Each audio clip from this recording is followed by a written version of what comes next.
Welcome back sa Panahon TV. Ngayong umaga po makakasama natin si Pag-asa Weather Forecaster Meno Mendoza para bigyan tayo ng update sa magiging lagay ng panahon sa mga susunod na oras. Good morning po Mr. Mendoza at bilang unang katanungan na po, ano po ba nga asahan nating lagay ng panahon ngayong araw ng Sabado base po sa inyong 5 a.m. weather forecast?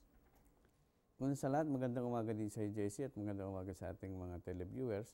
Para naman sa magiging lagay ng ating panahon, dahil sa patuloy pa rin ang pag-iral nitong ating easterlies na siyang itong hangin nanggagaling dito sa Dagat Pasipiko na nakaka-apekto naman dito sa silangang bahagi ng ating bansa. Asahan pa rin natin na magkakaroon tayo ng maaliwalas na panahon, na mainit na panahon at asahan pa rin natin yung mga ating localized thunderstorm pagdating ng hapon o kaya gabi.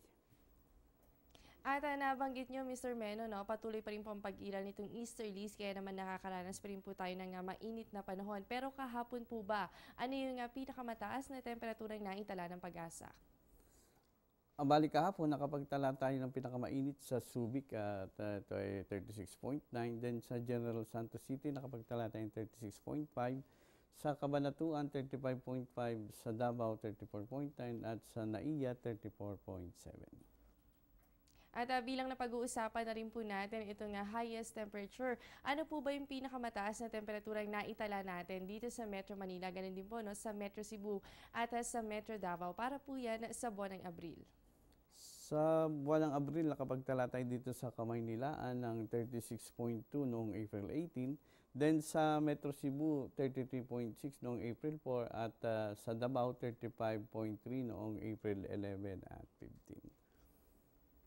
So yan po, kung mapapansin natin, yung pinakamataas na temperatura ay nasa pagitan po yan ng 33 to 36 degrees Celsius. Kaya naman, iwasan po natin o dapat maging hydrated tayo lagi para maiwasan po natin yung pagkakaroon ng heat stroke, lalo na ngayon na panahon ng tag-init. At Mr. Meno Mendoza, bilang panghuling katanungan na lamang po, dahil nalalapit na rin ang buwan ng Mayo, ano-ano po ba yung mga weather system na asahan natin na iiral po sa ganitong panahon? Ngayong buwan na Mayo, maaasahan pa rin natin yung iba't iba nating weather system na makakaapekto. Itong low pressure area at itong bagyo, tropical cyclone, then easterlies at ito pa rin ridge ng high pressure area. So ayan po, asahan natin ang patuloy na pag-iral ng easterly sa bansa hanggang sa susunod na buwan. So ibig sabihin ay makakaranas pa rin po tayo ng mainit at maalinsangan na panahon. At ayon nga po sa Pag-asa na ito yung peak season nito nga easterlies. Bukod po dito, posible rin ang pagbabantay natin ng low pressure area. Kaya naman importante pa rin po ang patuloy na pagmumonitor sa lagay ng panahon. At ngayong araw nga po ng Sabado, dahil easterlies pa rin yung pangunahing weather system natin, asahan pa rin po ang pagkakaroon ng isolated cases of rain showers and thunderstorms. Kaya naman importante pa rin ang pagdadala ng payong tuwing lalabas kayo ng inyong tahanan. Maraming salamat po Mr. Mendoza at dito na po nagtatapos ang ating programa. Yan po mga nakalap nating impormasyon ngayong umaga. Stay updated sa lagay ng panahon. Bisitahin lamang ang aming official social media accounts and website. Ito po ang Panahon TV kung saan walang pinipiling panahon ang pagbibigay impormasyon. Naghahatid po yan ng balita simula Lunes hanggang Linggo 5 to 5:30 ng umaga at sa oras-oras na update dito lamang sa Telebisyon ng Bayan. Ako po ang inyong nakasamang inyong weather body, Jessie Basco. Magandang umaga sa inyong lahat.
Sagot ko, padala mo.